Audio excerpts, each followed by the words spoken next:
Hi friends, equity shares తెలుగుకి స్వాగతం. ఈ 2 రోజులు ఎందుకు వీడియోలు పెట్టలేదంటే, ఎలాగూ నెక్స్ట్ వీక్ అంతా కూడా మార్కెట్ డౌన్లోనే ఉండే అవకాశం ఉందండి. ఏమి రికమెండేషన్స్ ఇచ్చినా ఏం చెప్పినా కానీ 2 యుద్ధాలు ఒకవైపు, అంటే మనం బంగ్లాదేశ్ వైపు, అంటే ఇండియా బంగ్లాదేశ్కి ఉండే అవకాశాలు ఉన్నాయి. అదేవిధంగా ఇజ్రాయెల్ ఇప్పటికీ కూడా ఆపటం లేదు కదా, ఇరాన్తో కూడా ఇంకా ముమ్మరం అయ్యే అవకాశాలు ఉన్నాయి. ఒక పక్క రష్యా అవతల వైపు సపోర్ట్ చేస్తుంటే అమెరికా యువతల వైపు సపోర్ట్ చేస్తుందండి. కాబట్టి వీటి తాలూకు ఎఫెక్ట్ అనేది మన మార్కెట్ మీద ఉండే అవకాశం ఉంది.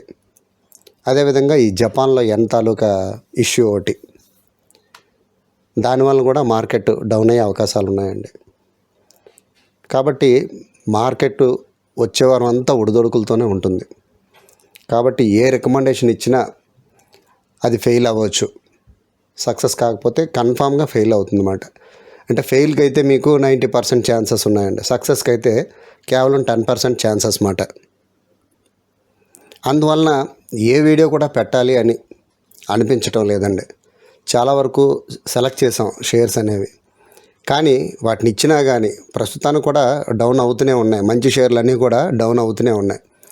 మీరు ఏంటంటే ఈ డిప్లో అలా కొనుక్కుంటూ వెళ్ళటమే తప్ప,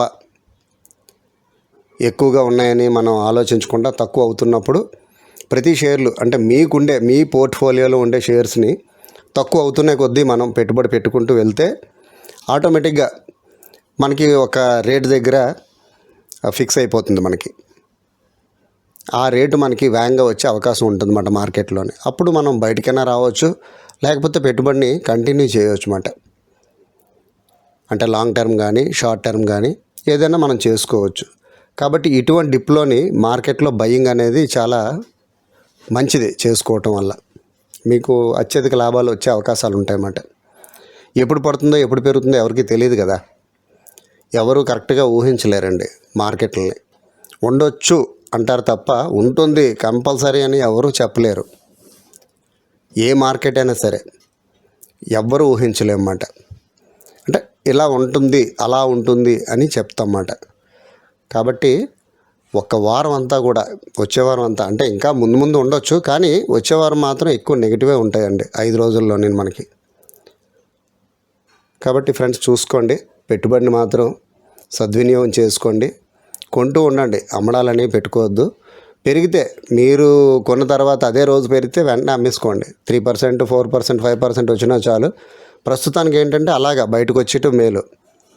లాస్లో ఉంటే మాత్రం అమ్మొద్దు, పాజిటివ్లో ఉంటే మాత్రం 3% వచ్చినా చాలు అమ్మేయండి, బయటికి రండి. మళ్ళీ మీకు అదే షేర్ తగ్గుతుంది, మళ్ళీ అందుకోండి.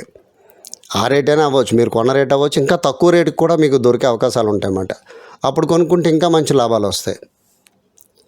కాబట్టి ఈ ఫలితాలు అనేవి కానీ, లేకపోతే బ్యాక్గ్రౌండ్ కానీ, కంపెనీ బ్యాక్గ్రౌండ్ కానీ ఇవన్నీ చూసుకొని కొంటూ ఉండండి. Thank you. జై హింద్.